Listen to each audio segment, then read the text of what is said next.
మీ అందరికీ తెలుసు కదా, ఈ ఆడుదాం ఆంధ్ర కార్యక్రమం మన గౌరవ ముఖ్యమంత్రి గారు జగన్మోహన్ రెడ్డి గారు ఏర్పాటు చేశారు.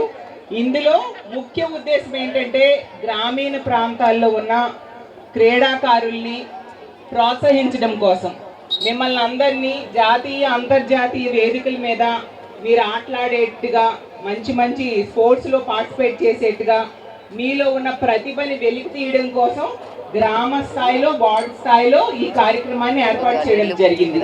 దీనికి ప్రైజ్ మనీ కూడా మొత్తం రాష్ట్ర వ్యాప్తంగా 12 కోట్లకు పైగా క్యాష్ మనీ ఇవ్వబోతున్నారు.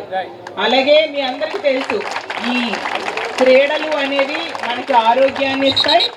అలాగే క్రీడా స్ఫూర్తి అంటే గెలిచినా ఓడినా ఏమీ పర్వాలేదు అనే స్ఫూర్తిని మనకు కలిగిస్తాయి. అందుకే చదువులో కానీ ఏదైనా కుటుంబ సమస్యలు ఫ్యూచర్లో ఎలాంటి సమస్యలు వచ్చినా వాటిని తట్టుకునే స్థైర్యాన్ని ధైర్యాన్ని ఈ క్రీడలు అనేవి చిన్నప్పుడు ఆడడం వల్ల మనకి వస్తూ ఉంది. కాబట్టి ఇన్ని రకాలుగా క్రీడల్ని ప్రోత్సహించే ముఖ్యమంత్రి మనం ఇంతకుముందు మన రాష్ట్రంలో చూసామా? ఎప్పుడూ చూడలేదు. అలాగే ఇతర రాష్ట్రాల్లో కూడా ఏ ముఖ్యమంత్రి కూడా ఇంతగా క్రీడల్ని ప్రోత్సహించలేదు. అది గ్రామీణ ప్రాంతాల్లో ఎంతోమంది క్రీడాకారులు సరైన ప్రోత్సాహం లేక వాళ్ళ ప్రతిభ అలా మరుగున పడిపోతూ ఉంటుంది.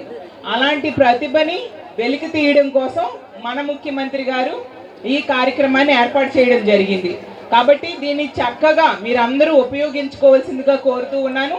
ఇప్పటికి మన రాష్ట్ర వ్యాప్తంగా తీసుకుంటే 34,19,000 మంది క్రీడాకారులు రిజిస్ట్రేషన్ చేశారు ఆడడం కోసం.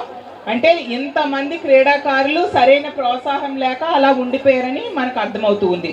కాబట్టి ఇంతగా క్రీడల్ని ప్రోత్సహిస్తూ ఉన్న గౌరవ ముఖ్యమంత్రి గారికి మన ఆంధ్ర రాష్ట్ర ప్రజలందరి తరపున ధన్యవాదాలు తెలియజేసుకుంటూ ఈ కార్యక్రమాన్ని ఇంత చక్కగా అరేంజ్ చేసిన నిర్వాహకులకు కలెక్టర్ గారికి ధన్యవాదాలు తెలియజేస్తూ సెలవు తీసుకుంటున్నా. జై హింద్.